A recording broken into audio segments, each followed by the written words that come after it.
2024 निर्वाचन पर बीजेपी जोरदार प्रस्तुति चलाइथिबा बेले राज्य को आसिछंती 7 केंद्र मंत्री विभिन्न संसदीय क्षेत्र बुली केंद्रीय योजनार कार्यकारिता को नहीं करुछंती समीक्षा आ हिताधिकारी पाखरे योजनार लाभ पहुंचुछि कि नाही से नहीं टेक्निक तदारक करुछंती आ कहिछंती केंद्रर योजना को ग्राउंड रे ठीक भावरे राज्य सरकार पहुंचाउ नाहंती।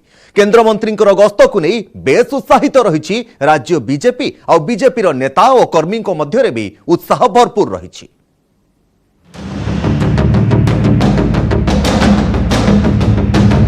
बीजेपी ओडिशा मिशन 2024 पर टार्गेट 120 7 केंद्र मंत्री तूफानी गस्त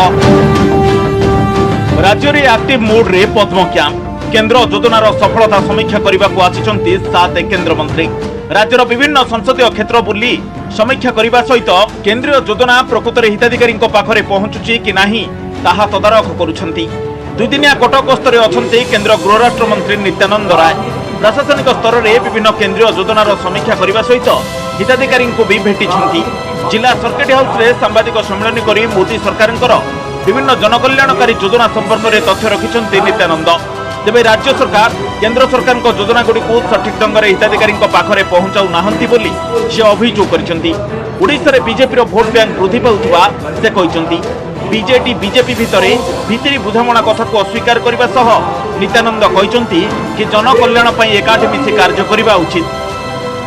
प्रधानमंत्री की जन कल्याण योजना जिसको जिस चीज की जरूरत है उस हिसाब से कहीं न कहीं एक बड़ी मात्रा में उनके पास पहुंच रहा है। उस चीजों की महंगाई आपको दिखाई पड़ रही है, लेकिन यह भी देखना पड़ेगा ना कि देश और दुनिया में जो महंगाई का पैमाना है, जो महंगाई की ऊंचाई है, उस परिप्रेक्ष्य में भारत कहां खड़ा है।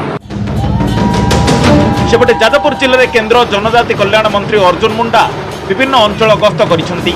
सुकिंदा एवं धर्मशाला निर्वाचन मंडली को गस्त करिसेंती।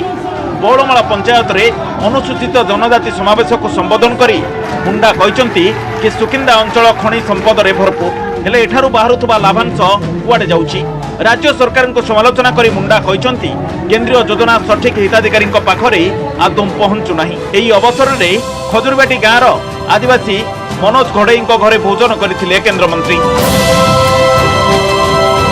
सेपटे केन्द्रापड़ा गस्तरे केंद्र श्रम एवं नियोजन मंत्री भूपेन्द्र यादव एवं केंद्र क्रीड़ा और युवा व्यापार मंत्री नीतीश प्रामाणिक सेठारे दलीय सांगठनिक स्थिति संपर्क में समीक्षा करने सहित केंद्र सरकार विभिन्न योजनार किभली रूपायन होउछि ताहा अनुध्यान करिसेंती। आ केंद्र मंत्री गस्त को नहीं उत्साहित अछंती दलीय नेता और कर्मी।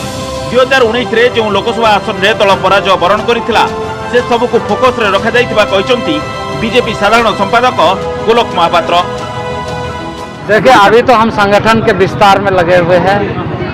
संगठन का विस्तार, संगठन के कार्यकर्ता, संगठन की सक्रियता, ठीक है ना, इस कार्य में लगे हुए हैं। भारतीय जनता पार्टी रे जे जो पदर भी थांतु जिते उच्च पदवी होता से मैंने प्रथम होती दलर कार्यकर्ता। यहाँ गोटे एथर रेगुलर फीचर हम प्रति मास मंत्री आसवे 2 दिनिया गस्तरे आउ संगठन स्थिति उपरे बैठक नेबे आलोचना करेंगे और मार्गदर्शन भी देवे आगू तार जो योजना जो सीट गुड़ाक भारतीय जनता पार्टी हारी थिला से सीट को ही भारतीय जनता पार्टी सारा भारत वर्ष कनसेंट्रेट करुच्ची और तार प्रतिफलन स्वरूप आप देखुं आज 7 जन मंत्री ओडिशा रे गतकाली आज मिसेकी ओडिशा रे गस्त करुचंती। आगामी दिन में बिजु जनता दल भ्रष्टाचारी शासन को लोक मान आगे निश्चित भाव से देखा जिवो।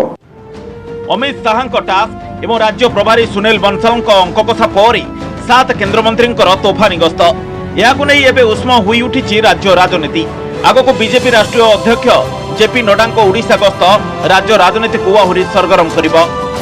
कटक नभेश महांती, जाजपुर सुजित मल्लिक, केन्द्रापड़ा कैलाश बेहेरा और भुवनेश्वर अजेश मल्लिक रिपोर्ट न्यूज 18 ओडिया।